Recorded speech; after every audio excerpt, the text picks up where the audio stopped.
وَلَقَدْ يَسَّرْنَا الْقُرْآنَ لِلذِّكْرِ فَهَلْ مِن مُّدَّكِرٍ الحمد لله رب العالمين والصلاة والسلام على أشرف الأنبياء والمرسلين أما بعد فأعوذ بالله من الشيطان الرجيم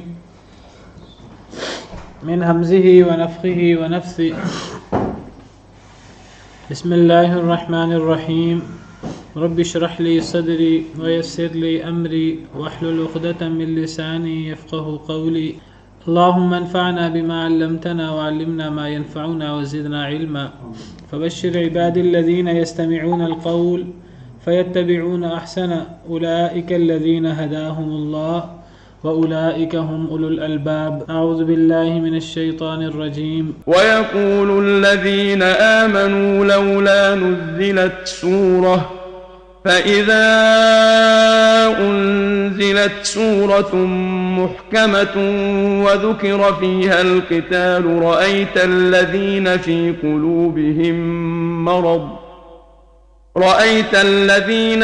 قلوبهم مرض ينظرون إليك نظر المغشي عليه من الموت فأولى لهم طاعة وقول معروف فإذا عزم الأمر فلو صدقوا الله لكان خيرا لهم فهل عسيتم إن توليتم أن تفسدوا في الأرض وتقطعوا أرحامكم أعوذ بالله من الشيطان الرجيم بسم الله الرحمن الرحيم ويقول الذين آمنوا لولا نزلت سورة اور کہتے ہیں وہ لوگ جو ایمان لائے لولا نزلت سورہ کیوں نہیں نازل کی گئی سورت، کوئی سورت کیوں نہیں نازل کی گئی، کوئی سورت کیوں نہیں نازل کی گئی سے مراد کوئی ایسی سورت، کوئی ایسی آیت جس کے اندر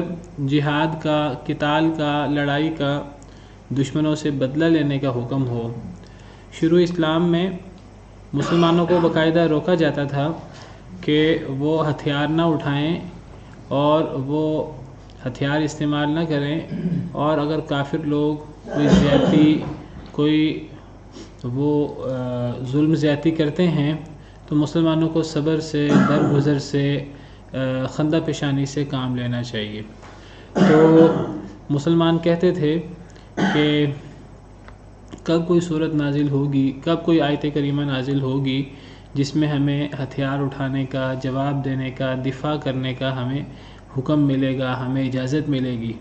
تو ہتھیار اٹھانے میں، جواب دینے میں انسان بدلہ بھی اتارتا ہے، اور اس میں انسان کا اپنا نقصان ہونے کا اندیشہ بھی ہوتا ہے، اپنی جان جانے کا اندیشہ بھی ہوتا ہے۔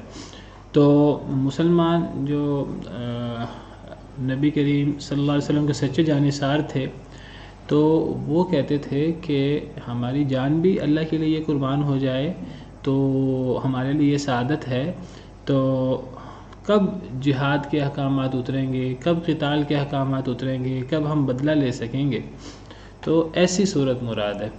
کہا اور کہتے ہیں وہ لوگ جو ایمان لائے کیوں نہیں کوئی صورت نازل ہوئی، یعنی کوئی ایسی صورت جس میں لڑائی کی اجازت ہو، جہاد کا، دفاع کی اجازت ہو، ہمیں حکم ہو۔ فَإِذَا أُنزِلَتْ سُورَةٌ مُحْكَمَةٌ وَذُكِرَ فِيهَا الْقِتَالُ، پس جب نازل کر دی گئی صورت محکمۃ، محکم، بڑی واضح وہ صورت ہے، بڑی واضح وہ آیت ہے، وَذُكِرَ فِيهَا الْقِتَالُ، جس میں قتال کا بھی ذکر ہے، قتال کا حکم موجود ہے کہ اب قتال کرو، اب تمہیں قتال کرنے کی، دفاع کرنے کی، لڑائی کرنے کی پوری اجازت ہے، اب تم باقاعدہ اسلام کے دفاع کے لیے، اسلام کو غالب کرنے کے لیے اب تمہارے پاس طاقت ہے، تمہاری حکومت ہے، تم تھوڑے ہو، اللہ رب العالمین تمہارے ساتھ ہیں، تمہارے پاس ہتھیار کم ہیں، لیکن تمہیں اب حکم دے دیا گیا ہے، اب تمہیں اجازت دے دی گئی ہے، اب تم لڑائی کر سکتے ہو، لڑائی کرو دین کے غلبے کے لیے۔ مدینہ منورہ میں یہ مدنی صورت ہے۔ جب صورت نازل کر دی گئی، واضح صورت جس میں قتال کا ذکر تھا، یعنی ایسی واضح آیات نازل ہوئیں جن کے اندر قتال کا صریح اور واضح حکم تھا، کوئی اس کے اندر کوئی شک و شبہ والی بات نہیں تھی۔ رأیت الذین، آپ دیکھیں گے ان لوگوں کو جن کے دلوں میں مرض ہے، ینظرون، وہ دیکھتے ہیں آپ کی طرف، نظر المغشی علیہ، دیکھنا ایسے شخص کی طرح جس پر غشی طاری ہو گئی ہے، من الموت، موت سے۔ یعنی جو اللہ سے ڈرنے والے نبی کریم صلی اللہ علیہ وسلم کے جانثار صحابہ ہیں، وہ تو اللہ تعالیٰ سے التجائیں کرتے تھے، وہ تو اللہ تعالیٰ سے دعائیں کرتے تھے، اے اللہ قتال کا حکم کب نازل ہوگا؟ اور اللہ نے قتال کا حکم نازل فرمایا، وہ تو سچے جانثار تھے، وہ تو خوش ہوئے اور ان کی مراد پوری ہوئی، اور وہ چاہتے تھے کہ لڑائی ہو اور ہم بدلہ لیں اور ہم اسلام کے لیے قربانی بھی دیں، وہ تو بڑا خوش ہوئے۔ لیکن جن کے دلوں میں مرض ہے نفاق کا، کمزور ایمان والے جن کے دلوں میں نفاق کا مرض ہے، جو اسلام کا غلبہ دیکھ کر، جی اسلام مدینہ منورہ میں غالب آ گیا ہے، جو اسلام کا غلبہ اور شان و شوکت دیکھ کر مسلمان ہوئے تھے، تو وہ کہنے لگے اچھا اب جو ہے وہ ہمیں خود پیش ہونا پڑے گا، ہمیں خود جانا پڑے گا اپنے جان اور مال کو لے کر، تو ہمارا مال بھی ضائع ہو سکتا ہے، ہماری جان بھی کام آ سکتی ہے۔ تو جب انہوں نے دیکھا کہ اب قتال کا حکم ہے، تو جب ایسی صورت نازل ہوئی جس میں جو واضح صورت تھی، محکم صورت تھی، جس میں قتال کا حکم بھی موجود تھا، تو آپ دیکھتے ہیں ان لوگوں کو جن کے دلوں میں مرض ہے، وہ آپ کی طرف ایسی نظر سے دیکھتے ہیں جیسے کوئی ایسا شخص دیکھے جس کے اوپر غشی طاری ہو گئی ہو موت سے۔ یعنی ایک بندہ اتنا ڈر میں مبتلا ہو گیا ہو اور اس کی ایسی ڈر کی وجہ سے ایسی کیفیت ہو گئی ہو جیسے ایک بندے پر موت کی مدہوشی طاری ہو گئی ہے۔ جب کسی بندے پر موت کی مدہوشی طاری ہو جاتی ہے، وہ اپنے آپ میں نہیں رہتا، یہ بزدلی کی انتہا ہے۔ جن کے دلوں میں مرض ہے وہ اتنے بزدل ہیں، اور کہ جب ان کو جہاد کا، قتال کا حکم سنایا جاتا ہے کہ لوگوں اب قتال کا حکم آ گیا ہے، اب قتال کرنا ہے، تو وہ آپ کی طرف ایسے کن انکھیوں سے دیکھتے ہیں اور ان کے اوپر گویا کہ موت کی مدہوشی طاری ہو گئی، یا وہ اس طرح کر کے اپنے حواسوں سے باہر ہو گئے ہیں خوف کی وجہ سے۔ ابھی میدان جنگ میں گئے ہی نہیں، میدان جنگ سے پہلے ہی وہ خوف سے آدھے ویسے ہی ہو گئے۔ وہ آپ کی طرف ایسی نظر سے دیکھتے ہیں۔ کیوں ایسی نظر سے دیکھتے ہیں؟ نظر بھر کے دیکھیں کہیں ہمیں نکلنے کا حکم نہ ہو جائے، کہ ہمیں یہ نہ حکم ہو جائے چلو نکلے جہاد کے لیے۔ تو وہ اس طرح کن اکھیوں سے آپ کو دیکھتے ہیں اور گویا کہ ان کے اوپر غشی طاری ہے موت کی۔ یہ ان کی بزدلی کی اور یہ ان کی خوف کی کیفیت ہے۔ یہ منافقوں کا حال ہے۔ اسی کو واہن کہا گیا۔ واہن کی صورتوں میں سے ایک صورت یہ بھی ہے، انسان موت سے اتنا ڈرے اور انسان دنیا کو سب کچھ بنا لے، تو واہن کی ایک صورت یہ بھی ہے۔ ورنہ ایک جو حقیقی مومن ہے تو وہ تو کہتا ہے کہ اللہ کے دین کو غلبہ ہونا چاہیے اور اللہ کے حکم پر عمل ہونا چاہیے، چاہے اس میں انسان کو قربانی پیش کرنی پڑے، اپنے جان کی، مال کی، ہر چیز کی۔ ایک مومن تو اللہ کو، اللہ کے رسول کو اور جہاد کو ہر چیز سے اوپر رکھتا ہے۔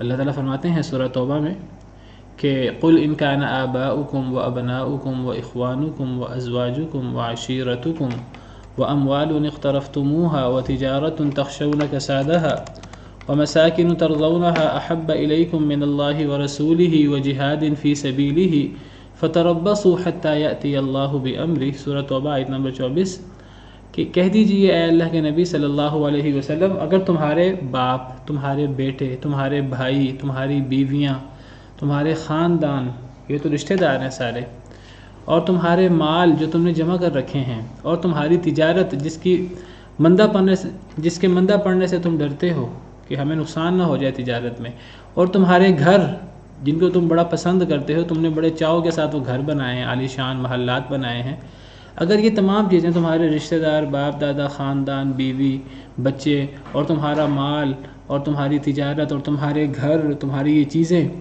یہ تمہیں زیادہ محبوب ہو جائیں اللہ سے اور اللہ کے رسول سے اور اللہ کے راستے میں جہاد سے، اللہ کے حکم سے، رسول کے حکم سے یہ چیزیں زیادہ محبوب ہو جائیں، جہاد سے یہ چیزیں زیادہ محبوب ہو جائیں، فتربصوا حتی یأتی اللہ بأمرہ، پھر انتظار کرو کہ اللہ کا عذاب آ جائے۔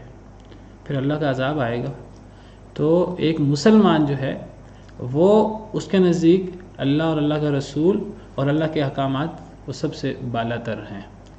لا یؤمن احدکم حتی اکون احب الیہ من ولدہ ووالدہ والناس اجمعین.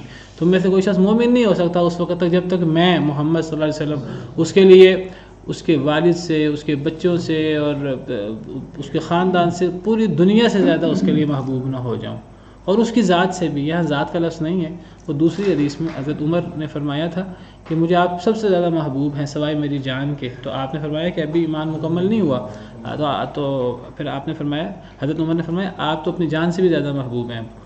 تو آپ نے فرمایا اب الآن یا عمر. تو ایمان تب مکمل ہے جب نبی کریم صلی اللہ علیہ وسلم سے محبت، اللہ سے محبت اور اللہ اور رسول کے احکامات سے محبت انسان ہر چیز سے زیادہ کرے. یہ آیت بالکل اس طرح ہے جس طرح سورہ نساء کے اندر بھی اسی قسم کی آیت موجود ہے کہ جو اللہ سے ڈرنے والے مسلمان ہیں وہ تو انہوں نے تو اللہ سے انہوں نے تو اللہ تعالیٰ سے رو رو کر دعائیں کر کر کے جہاد مانگا، جہاد کرنے کی اجازت مانگی. اور جو منافق ہیں وہ کتنے بزدل ہیں اور ان کی بزدلی کی کیا کیفیت ہے، یہ بات اللہ نے قرآن کریم میں کئی مقامات پر بیان کی ہے. سورہ نساء میں ایک اور جگہ پر اللہ نے ذکر کیا الم تر الی الذین قیل لهم کفوا ایدیکم واقیموا الصلاة وآتوا الزکاة. سورہ نساء آیت نمبر 77. اے نبی صلی اللہ علیہ وسلم کیا آپ نے ان لوگوں کو دیکھا کہ جنہیں کہا گیا تھا، یہ سورہ نساء مدنی صورت ہے، اے نبی صلی اللہ علیہ وسلم کیا آپ نے ان لوگوں کو دیکھا کہ جنہیں کہا گیا تھا شروع میں، یعنی کہا گیا تھا اپنے ہاتھوں کو روک کر رکھو، ابھی ہاتھوں کو چلانے کی، ابھی جہاد اور قتال کرنے کی اجازت نہیں ہے. واقیموا الصلاۃ وآتوا الزکاۃ، ابھی نماز قائم کرو، زکوٰۃ ادا کرو، ابھی جہاد نہیں کرنا، ابھی جہاد کرنے سے، لڑائی کرنے سے نقصان ہوگا، ابھی تعداد کم ہے. شروع میں حکم تھا کہ نماز پڑھو، زکوٰۃ دو، جہاد کی اجازت ہی نہیں تھی. اور مسلمان کہتے تھے کب جہاد کی اجازت ہوگی. فلما کتبا، پھر ایک وقت آیا کہ پھر جہاد فرض ہو گیا، قتال فرض ہو گیا.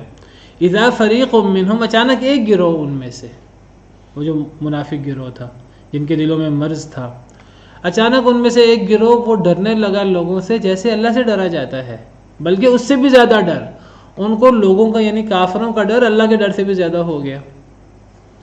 وقالوا، اور وہ کہنے لگے ربنا، اے ہمارے رب، لما كتبت علینا القتال، آپ نے ہم پر قتال کیوں فرض کر دیا؟ ابھی تو ہم نے زندگی گزارنی تھی، ابھی تو ہم نے مال کمانا تھا، ابھی تو ہم نے کچھ عیش کرنی تھی. اے اللہ آپ نے قتال کیوں فرض کر دیا؟ لولا اخرتنا الى اجل قریب، آپ نے ہمیں کوئی قریبی مدت کی مہلت کیوں نہیں دی، ہم تھوڑا سا اور عیش کر لیتے. یہ دنیا تو عیش کرنے کے لیے نہیں ہے، اللہ معاف کرے. قل متاع الدنیا قلیل، اللہ نے جواب دیا اے نبی صلی اللہ علیہ وسلم آپ فرما دیجئے دنیا کا سامان تو فائدہ تو بڑا تھوڑا ہے. والآخرۃ خیر لمن اتقی، آخرت زیادہ بہتر ہے ڈرنے والے کے لیے. ولا تظلمون فتیلا، اور تم جو ہے دھاگے کے برابر بھی ظلم نہیں کیا جاؤ گے آخرت میں. تو یہ کردار منافقین کا، یہ ہمیشہ مدینہ منورہ میں منافق پیدا ہوئے. جب اسلام کی شان و شوکت ہوئی تو یہ منافقین کا، بزدلی کا کردار اور یہ نفاق کا کردار، اللہ معاف کرے کہ کئی مسلمان بھی ہیں ایسے جو مسلمان کہلاتے ہیں اور وہ اللہ کے راستے میں اپنی جان، مال اور ان چیزوں کی قربانی میں پس و پیش کا مظاہرہ کرتے ہیں. اور یہ ایمان کی کمزوری کی علامت ہے. ممکن ہے ہم میں سے بھی، میرے اندر، آپ کے اندر یہ کیفیت موجود ہو، یہ نفاق کی کیفیت. جو بندہ اپنی زندگی کے اندر اس کے دل میں کبھی جہاد کا، قتال کا شوق پیدا نہیں ہوتا تو وہ بندہ نفاق کی موت مرتا ہے. حدیث مبارکہ کے مطابق ایک بندہ وہ قتال نہیں کر سکا تو اس کے دل میں جذبہ ہونا چاہیے کہ اللہ سے انسان کو عافیت مانگنی چاہیے. اگر کبھی دین کے غلبے کے لیے جو ہے وہ میری جان مال کی قربانی کی ضرورت پیش آئے تو میں جان مال کی قربانی دوں گا. ایک مومن میں یہ جذبہ ہوتا ہے، ایک خواہش ہوتی ہے اس کی. اور جس کے دل میں یہ خواہش بھی نہیں ہوتی، نہ کبھی اس کو موقع پیش آیا اور نہ اس نے کبھی خواہش کی بلکہ وہ کرنی کتراتا رہا، تو اللہ معاف کرے مات میتۃ النفاق حدیث میں آتا ہے. ایسا بندہ تو نفاق کی موت مرتا ہے، والعیاذ باللہ. یہ منافقوں کا کردار ہے. کشمیر میں تقریباً 10 مجاہدین جاتے ہیں، اس سے بھی کم جاتے ہیں، کبھی زیادہ جاتے ہیں. آیا کہ یہ بھی جہاد صحیح ہے یا غلط ہے؟ اصل میں ایک ہوتا ہے کہ کہیں کوئی حملہ ہو جائے اور مسلمانوں کو دفاع کرنا پڑے. دفاع کرنے میں نا پھر وہ شرائط وغیرہ وہ شرائط نہیں ہوتی جو عام طور پر کہیں جا کے لڑنا ہو، مسلمانوں نے اقدامی قتال کرنا ہو، اس کی کچھ شرائط ہوتی ہیں. جب کہیں حملہ ہو جائے تو اس کی شرائط وہ نہیں ہوتی. اللہ نہ کرے جس طرح افغانستان پہ حملہ ہو گیا تو اب جو وہاں کے شہری تھے انہوں نے لڑائی کی اور وہ اپنا جو دفاع کر سکتے تھے، ان پہ ظلم ہوا، زیادتی ہوئی، جو وہ دفاع کر سکتے تھے انہوں نے دفاع کیا، وہاں کوئی شرائط نہیں تھی. اسی طرح عراق کے اوپر حملہ ہوا، اسی طرح دیگر جگہوں پر. ارے علماء نے فتویٰ دیا تھا کہ اب جہاد مجھے بات پوری دنیا میں سے مجاہدین گئے تھے. جی اب ذرا مجھے بات کرنے دیجیے نا.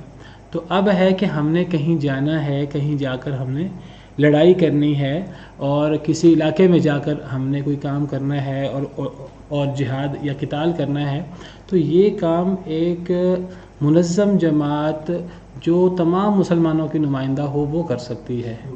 کچھ ایک گروہ اٹھ جائے اور وہ کہے کہ ہم جو ہے وہ جا کر ان سے لڑیں گے، دوسرا گروہ اٹھ جائے وہ کہ ہم وہاں جا کر لڑیں گے، تیسرا گروہ اٹھ جائے وہ کہ وہاں جا کر لڑیں گے. اگر ہم وہاں جا کر لڑیں بالفرض اور وہاں جا کر ہمارے لڑنے سے مسلمانوں کو نقصان ہوتا ہو بالفرض، اس کا کون ذمہ دار ہے؟ ان مسلمانوں کو نقصان نہ ہوتا ہو، کہیں اور ہمارے کہیں لڑنے کی وجہ سے مسلمانوں کو نقصان ہوتا ہو، اس کا کون ذمہ دار ہے؟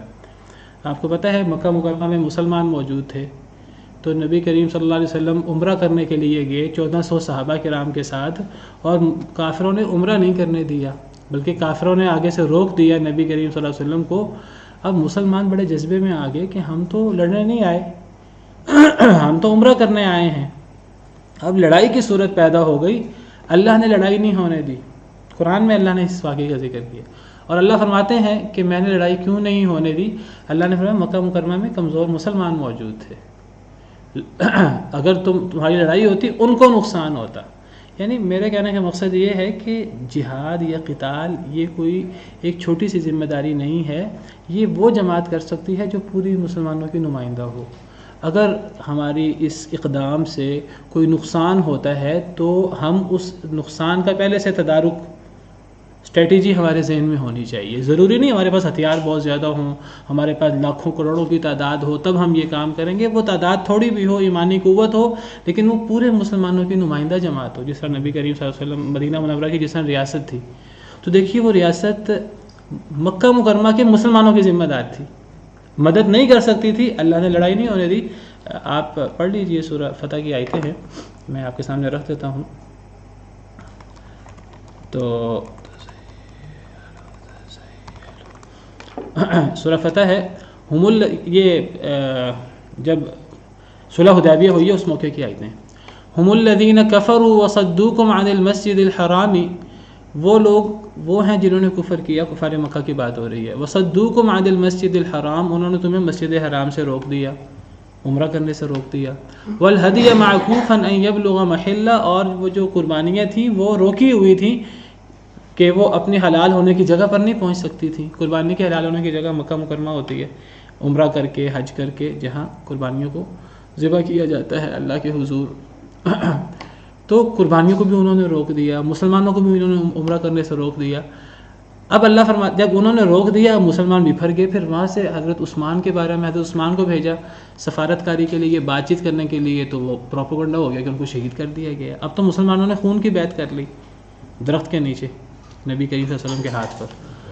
تو اب مسلمان تیار تھے لڑنے کے لیے، اللہ نے لڑائی نہیں ہونے دی. اور کیوں نہیں ہونے دی؟ قرآن میں اس کی وجہ موجود ہے. وَلَوْلَا رِجَالٌ مُؤْمِنُونَ وَنِسَاءٌ مُؤْمِنَاتٌ لَمْ تَعْلَمُوهُمْ أَن تَطَئُوهُمْ فَتُصِيبَكُم مِّنْهُمْ مَعَرَّةٌ بِغَيْرِ عِلْمٍ، اگر مکہ مکرمہ میں مومن مرد نہ ہوتے، مومن عورتیں نہ ہوتی جن کو تم نہیں جانتے تھے، کہیں تم انہیں رود نہ ڈالو، بس پہنچے تمہیں ان کی طرف سے ضرر بغیر علم، بغیر علم کے. اگر تمہاری لڑائی ہو جاتی کافروں سے، کافروں کو نقصان بھی ہوتا، تم چلے جاتے لڑائی کرنے کے بعد میں مکہ مکرمہ کے مسلمان وہ نقصان اٹھاتے. اللہ نے ان مسلمانوں کا خیال رکھتے ہوئے، ان مسلمانوں کے ذمہ دار بھی نبی صلی اللہ علیہ وسلم اور آپ کی جماعت تھی.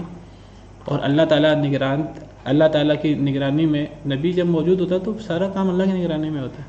اللہ سے ڈائریکٹ رابطہ ہوتا ہے وحی کے ذریعے نبی کا. تو اللہ نے لڑائی نہیں ہونے دی کہ وہ مسلمانوں کو نقصان نہ پہنچے. کوئی ایسی جماعت ہے کہ وہ اگر کہیں جا کے حملہ کرتی ہے، اس حملہ کے نتیجے میں کہیں مسلمانوں کو نقصان ہوتا ہے، وہ ان کے لیے کوئی تدارک کر سکے، وہ ان کی حفاظت کر سکے، تو ایسی جماعت بالکل لڑ سکتی ہے. اور ایسی جماعت کوئی وہ کچھ لوگوں کی جماعت نہیں ہو سکتی، وہ ایک مسلمانوں کی نمائندہ جماعت ہوگی.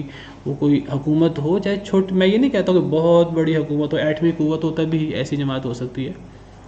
کوئی ایسی جماعت ہو مسلمانوں کو جو پورے مسلمانوں کی ایک نمائندہ جماعت ہو.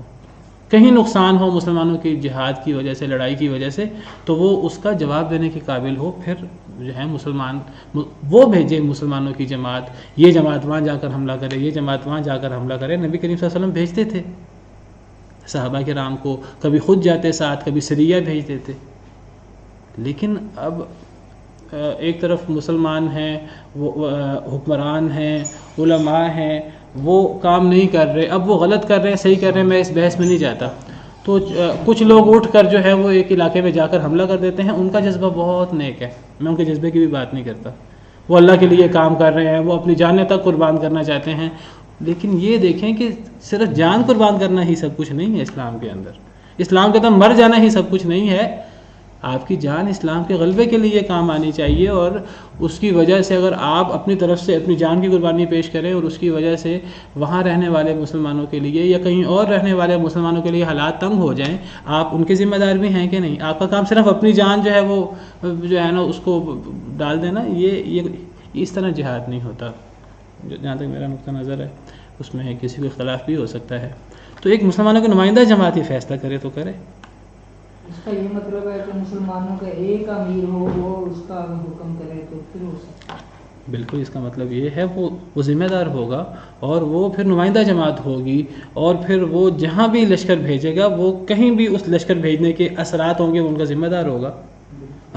اللہ نے یہ یہاں لڑائی نہیں ہونے دی، حالانکہ نبی کریم صلی اللہ علیہ وسلم اور صحابہ کرام موجود تھے، لیکن لڑائی روک دی اللہ نے. اور اللہ فرماتے ہیں آگے لیدخل اللہ فی رحمتہ من یشاء، تاکہ اللہ داخل فرمائے اپنی رحمت میں جسے چاہے. لو تزیلوا، اگر یہ الگ الگ ہوتے، اگر یہ جو مسلمان تھے مرد اور عورتیں جو مکہ مکرمہ میں رہتے تھے، اگر یہ مکہ مکرمہ میں نہ ہوتے لعذبنا الذین کفروا منہم عذابا علیما، پھر کافروں کو عذاب پہنچتا تمہاری طرف سے. تب لڑائی ہوتی اور لڑائی میں تم فتح یاب ہوتے اور کافروں کو عذاب ہوتا. لیکن یہاں لڑائی اس لیے نہیں اللہ نے ہونے دی، اللہ نے لڑائی روک دی باقاعدہ اس آیت سے پیچھے موجود ہے. وَهُوَ الَّذِي كَفَّ أَيْدِيَهُمْ عَنْكُمْ، اللہ وہ ذات ہے جنہوں نے ان کے ہاتھ تم سے روک دیے، وَأَيْدِيَكُمْ عَنْهُمْ، اور تمہارے ہاتھ ان سے روک دیے. اللہ نے لڑائی نہیں ہونے دی. بِبَطْنِ مکہ تھا، مکہ کے درمیان میں، مکہ کے پیٹ میں. مِن بَعْدِ أَنْ أَظْفَرَكُمْ عَلَيْهِمْ، اس کے بعد کہ اللہ نے تمہیں ان پر غالب بھی کر دیا تھا. چھوٹی چھوٹی جھڑپیں ہوئی تھی، کچھ ان میں کچھ کافر مرے بھی تھے اور مسلمان غالب بھی آئے تھے، لیکن اللہ نے باقاعدہ ایک جنگ نہیں ہونے دی. باقاعدہ جنگ ہوتی تو وہ جو مکہ مکرمہ کے مسلمان ہیں کمزور، ان کو نقصان پہنچتا. نہیں یہ صلح حدیبیہ کے موقع کی بات ہے. صلح حدیبیہ فتح جھڑپیں ہوئی تھی باقاعدہ، اللہ نے لڑائی نہیں ہونے دی. اسی کا ذکر ہے نا، وَهُوَ الَّذِي كَفَّ أَيْدِيَهُمْ عَنْكُمْ وَأَيْدِيَهُمْ عَنْهُمْ بِبَطْنِ مَكَّةَ مِن بَعْدِ أَنْ أَظْفَرَكُمْ عَلَيْهِمْ، اللہ نے ان کے ہاتھ تم سے روک دیے، تمہارے ہاتھ ان سے روک دیے مکہ کے درمیان میں، اس کے بعد کہ اللہ نے تمہیں ان پر غلبہ بھی دیا. چھوٹی موٹی جھڑپیں ہوئیں، اللہ نے غلبہ بھی دیا مسلمانوں کو، لیکن اللہ نے بڑی لڑائی نہیں ہونے دی. وَكَانَ اللَّهُ بِمَا تَعْمَلُونَ بَصِيرًا. تو یہ دیکھیے یہ پورا حدیبیہ مکہ مکرمہ کی جو جگہ ہے جو قریب ہے، تو وہ ببطن مکہ، بطن مکہ میں مکہ اور مکہ مکرمہ کے قرب و جوار کے علاقے آ جاتے ہیں. تو بلکہ مسلمانوں نے پتہ نہیں شاید 80 کے قریب ان کو قیدی بھی بنا لیا تھا، پھر چھوڑ دیا. تو اللہ نے بڑی لڑائی نہیں ہونے دی.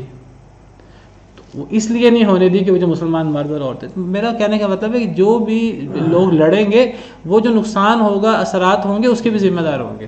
یہ نہیں کہ ہمارا کام بس جا کے نا وہاں بم پھینک آنا ہے. ہمارا کام بم پھینک کے آنا نہیں ہے. اس سے اگر جو ہے وہ فتنہ پھیلے گا اور اگر ہمارے مسلمان بھائیوں کو نقصان ہوگا، اس کا ذمہ دار کون ہے؟ اس کی ذمہ داری کوئی نہیں لیتا. تو اس کی ذمہ داری بھی لینی چاہیے، صرف کشمیر میں نہیں. اگر اس کی وجہ سے بھارت کے مسلمانوں کو نقصان پہنچتا ان کا کون ذمہ دار ہے؟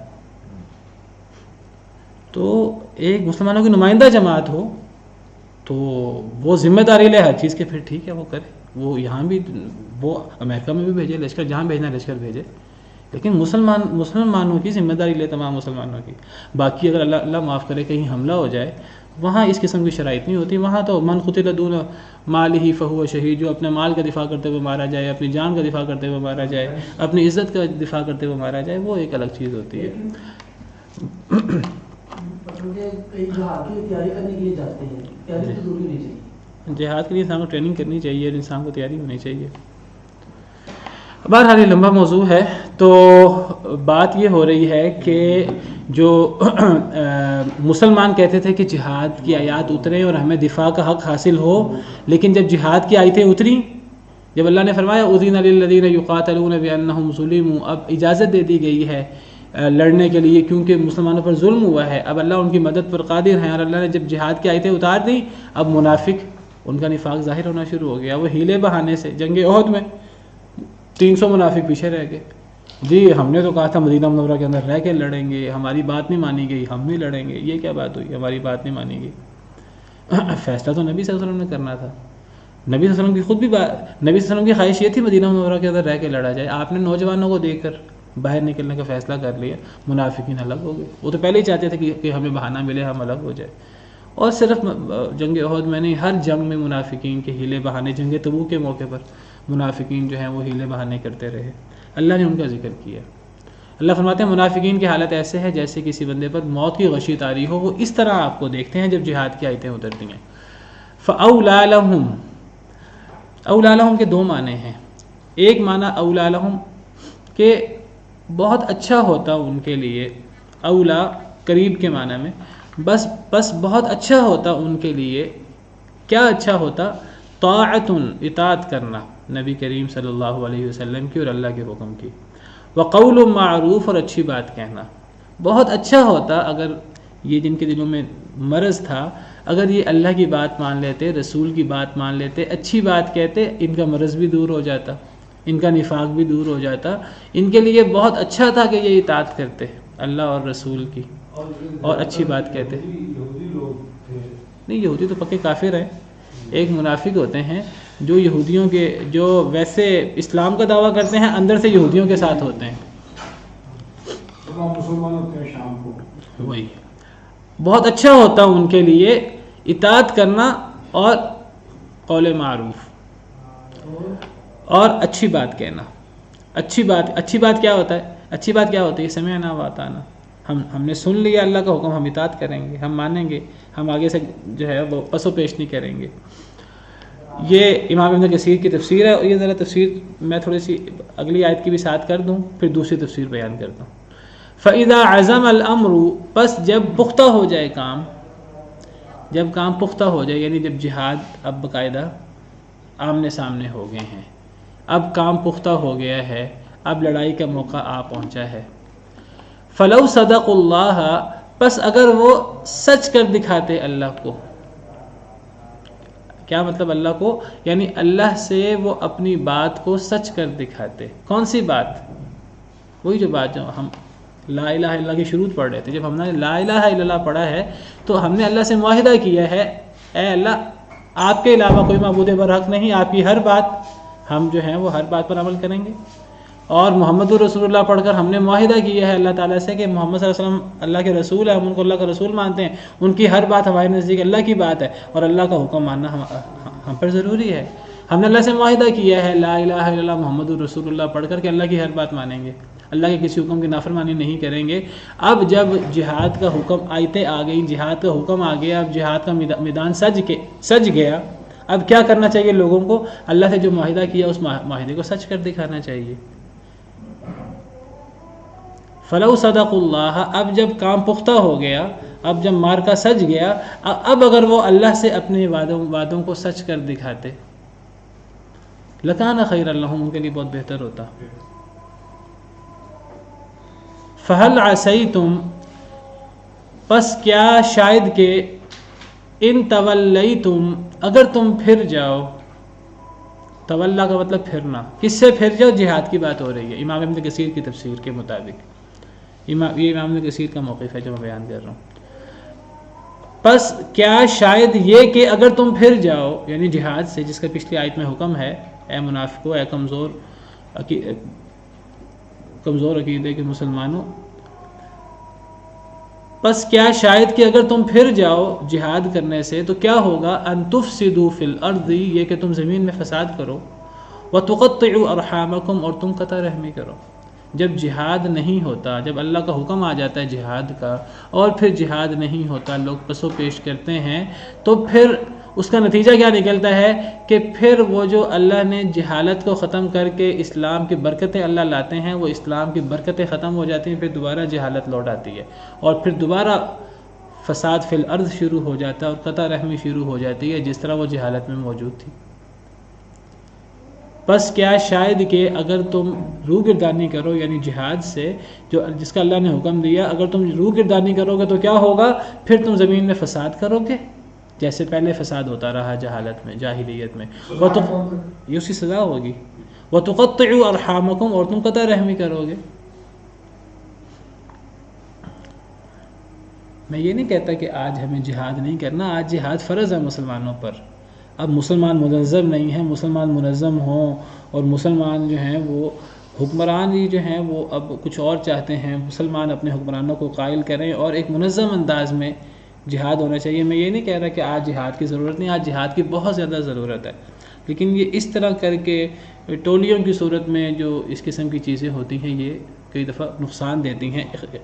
اقدامی جہاد کی بات کر رہا ہوں، یہ منظم ہو کر اور اکٹھا ہو کر جو جہاد ہوگا وہ فائدہ مند ہوگا، اور جب ہم جہاد سے روگردانی کریں گے بحیثیت مجموعی، بحیثیت امت، تو پوری امت جو ہے وہ فتنہ فساد کا شکار ہوگی، فساد فی الارض کا شکار ہوگی، قطع رحمی کا شکار ہوگی، اور پوری امت جو ہے وہ ذلیل ہوگی، وہ ہو رہی ہے آج۔ یہ ایک تفسیر ہے۔ دوسری تفسیر کیا ہے؟ وہ ہے کہ مسلمان کہتے تھے کہ کوئی صورت کیوں نہیں نازل ہوتی، یعنی قتال والی، جب کوئی صورت نازل ہو جائے، بس جب صورت نازل کر دی گئی محکم اور اس میں قتال کا ذکر ہوا، تو آپ دیکھتے ہیں ان لوگوں کو جن کے دلوں میں مرض ہے، وہ آپ کی طرف دیکھتے ہیں جیسے نظر الموشی، دیکھنا اس شخص کا جس پر غشی طاری ہو، من الموت، موت کی۔ فَأَوْلَى لَهُمْ، اب فَأَوْلَى لَهُمْ کا مطلب دوسری تفسیر کی، پہلی تفسیر کے مطابق تو فَأَوْلَى لَهُمْ بس بہت بہتر تھا ان کے لیے، طاعۃ اطاعت کرنا، وقول معروف، اور قول اور اچھی بات کہنا۔ اچھی بات کہنے سے مراد سمعنا وأطعنا، ہم نے سنا اور ہم اطاعت کرتے ہیں۔ اولا کا معنی قریب ہونا بھی ہوتا ہے، پہلی تفسیر کے مطابق بہت قریب تھا، بہت بہتر تھا ان کے لیے کہ وہ اطاعت کرتے۔ اولا کا معنی تباہی بھی ہوتا ہے، جس طرح سورہ قیامہ میں اللہ فرماتے ہیں ابو جہل کے بارے میں کہ اولا لک فاولا ثم اولا لک فاولا، تباہی ہو تیرے لیے، پھر تباہی ہو تیرے لیے۔ فلا صدق ولا صلی، نہ نماز پڑھی نہ صدقہ دیا، ولکن کذب وتولی، جھٹلایا اور منہ پھیرا، ثم ذهب الى اهله يتمطع، پھر وہ گھر والوں کے پاس اکڑتا ہوا گیا۔ اولا لک فاولا، ہلاکت ہو تیرے لیے، ثم اولا لک فاولا، پھر تیرے لیے ہلاکت ہو۔ تو اولا کا ایک معنی قریب ہونا، اچھا ہونا، اور اولا کا ایک معنی ہلاکت۔ تو دوسرا معنی فَأَوْلَى لَهُمْ، پس ہلاکت ہے ان لوگوں کے لیے، ان منافقین کے لیے جو اللہ کا حکم آتا ہے قتال کا تو یہ روگردانی کرتے ہیں، ان لوگوں کے لیے ہلاکت ہے کہ یہ اللہ کا حکم نہیں مان رہے۔ طاعۃ وقول معروف، طاعت اور قول معروف، ان کے لیے پہلی تفسیر کے مطابق بس بہتر تھا ان کے لیے، اولا کا مطلب بہتر تھا ان کے لیے اطاعت کرنا اور قول معروف۔ دوسری تفسیر کے مطابق اولا لہم، ان کے لیے ہلاکت ہے، بات ختم ہو گئی، اب نئی بات، طاعت وقول معروف، اطاعت اور قول معروف، یعنی اطاعت ہونی چاہیے اور قول معروف ہونا چاہیے، یعنی سمعنا واطعنا، یہ قول معروف ہے۔ آگے وہی معنی فَإِذَا عَزَمَ الْأَمْرُ، بس جب کام پختہ ہو جائے، جب مارکا سج جائے، بس اگر وہ اس وقت اللہ سے کیے گئے وعدوں کو سچ کر دکھاتے تو یہ بہتر ہوتا ان کے لیے۔ فَهَلْ عَسَيْتُمْ إِن تَوَلَّيْتُمْ، اب دوسری تفسیر کے مطابق پس کیا شاید کہ اگر تم حاکم بن جاؤ۔ امام ابن کثیر نے تفسیر کی ہے تولا کا مطلب پھرنا بھی ہوتا ہے، اور تولا کا مطلب کسی چیز پر قابض ہونا بھی ہوتا ہے، متولی حکمران کو بھی کہتے ہیں۔ تولا کا دو مطلب ہوتے ہیں، ایک پھرنا اور ایک حاکم بن جانا۔ ایک تفسیر اگر تم پھر جاؤ، امام ابن کثیر نے یہ مراد لی ہے، اور کئی صحابہ کرام نے ان کی دیکھا دیکھی امام ابن کثیر نے یہاں پھرنا مراد لیا ہے جہاد سے۔ اگر جہاد سے پھرو گے تو زمین میں فساد ہوگا اور قطع رحمی ہوگی۔ اور بعض مفسرین نے یہاں تولیتم سے مراد لیا ہے اگر تم حاکم بن جاؤ، تمہارے جیسے حکمران بن جائیں منافق، کمزور مسلمان جن کو نہ اللہ کے حکم کی پرواہ ہو نہ اللہ کے رسول کے حکم کی پرواہ ہو. بس کیا شاید کہ اگر تم حکمران بن جاؤ تو تم زمین میں فساد کرو, تم قطع رحمی کرو. تو جہاد سے دونوں تفسیریں صحیح ہیں. جہاد سے روح گردانے کی صورت میں بھی فساد فی الارض ہوتا ہے, قطع رحمی ہوتی ہے. اور اگر اس قسم کے لوگ مسلمان بن جائیں, اس قسم کے لوگ حکمران بن جائیں, اس قسم کے منافق اور جن کے دلوں میں مرض ہے, تو پھر زمین میں فساد ہوتا ہے اور پھر زمین میں قطع رحمی ہوتی ہے. باقی اذان کے بعد انشاءاللہ.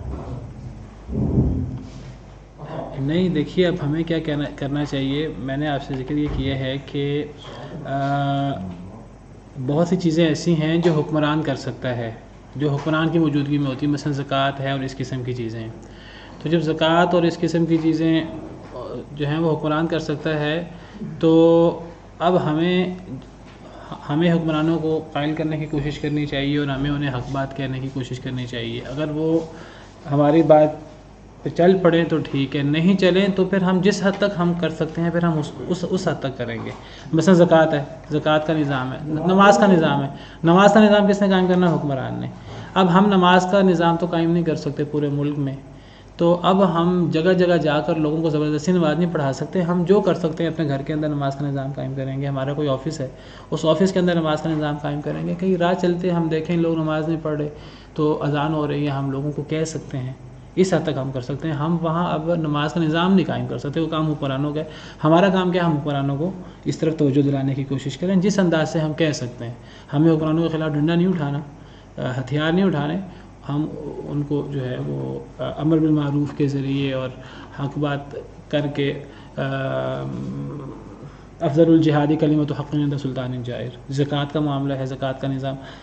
اب زکوٰۃ کا نظام قائم ہوگا تو ہر مسلمان سے زکوٰۃ لی جائے گی, حکومت کے بیت المال میں جمع ہوگی, پھر وہاں سے وہ تقسیم ہوگی. اگر حکمران یہ کام نہیں کرتے ہم پھر اپنے حد تک یہ کام